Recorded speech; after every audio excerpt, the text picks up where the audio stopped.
नमस्कार मित्रांनो, आमच्या चॅनलवर नवीन असाल तर चॅनलला नक्की सबस्क्राईब करा, म्हणजे तुम्हाला मालिकेचे नवनवीन एपिसोड सर्वात अगोदर पाहायला मिळतील. तर लाखात एक आमचा दादा या मालिकेमध्ये काय घडलं. सूर्याने तुळजासाठी खूप काही प्रयत्न केलेले असतात, तिला डॉक्टर बनवण्यासाठी. कारण की ती डॉक्टरच्या उच्च शिक्षण घेण्यासाठी सूर्याने तिच्यासाठी एक सर्टिफिकेट आणलेले असते आणि तिला कॉलेजमध्ये ऍडमिशन करून दिलेली असते, तिला सरप्राईज दिलेली असते. पण तुळजाने सूर्याचे कष्ट वाया न जाता तुळजाने खूप मेहनत करून लोकांची मदत करून डॉक्टर की पेशामध्ये असताना खूप गरजू व्यक्तींना मदत करून आणि त्यांचे लाड पुरवून आणि त्यांना सहानुभूती देऊन तिने आज एक धैर्य स्थापन केलेलं असते आणि तिने डॉक्टर म्हणून पदवी मिळवलेली असते आणि ती बेस्ट डॉक्टर म्हणून अवॉर्ड पण घेतलेली असते. तर मंचावर सर्वांना उपस्थित केलेले असते. तिकडे सूर्या तिच्या कॉलेजमध्ये जायला निघत असतो आणि तो कॉलेजला पोहोचलेला असतो, पण गार्ड त्याला काही आतमध्ये जाऊ देत नाही.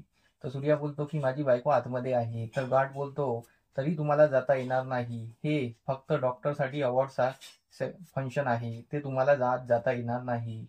तर तो गार्ड सूर्याशी वाद घालत असतो.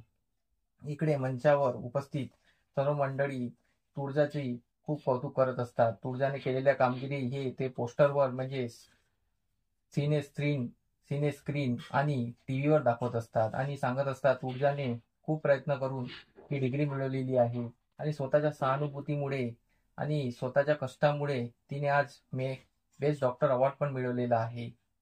पण असं मी ऐकलेलं आहे की प्रत्येक पुरुषामागे एक स्त्रीचा हात असतो, पण असं नसते. इकडे एका स्त्रीच्या मागे एका पुरुषाचा हात आहे आणि म्हणजे तोच म्हणजे तुळजा यांचे हसबेंड सूर्या यांचा खूप मोठा हात आहे. मी त्यांना भेटलो तेव्हा त्यांनी मला सांगितलं की काय काय परिस्थिती घडली आणि त्यांनी ज्या सांगितल्याप्रमाणे मी ते अनुभवलं सुद्धा आणि मला कळलं की एका स्त्री मागे एका पुरुषाचा हात आहे आणि हे मला खूप कौतुकस्पद वाटत आहे. असं तो तुळजा आणि सूर्याचं खूप कौतुक करत असतो. तर तुळजाला स्टेजवर बोलवण्यात येतात आणि ती पदवी देण्यात येत असते. तर तुळजा बोलते की ही पदवी मी माझ्या हसबेंड माझ्या माझ्या सूर्याच्या हाताने घेणार, असं ती अट करत असते. तर इकडे सूर्याची दमदार एंट्री होत असते आणि तुळजा धावत सूर्याकडे जात असते आणि मग स्टेजवर येऊन तुळजा ही सूर्याच्या हाताने ती पदवी घेत असते आणि सूर्याचा अपमान होता होता खूप मोठा सत्कार केला जातो, असं आपल्याला पाहायला मिळणार आहे. तर आमचा एपिसोड कसा वाटला आम्हाला कमेंट करून नक्की सांगा. धन्यवाद.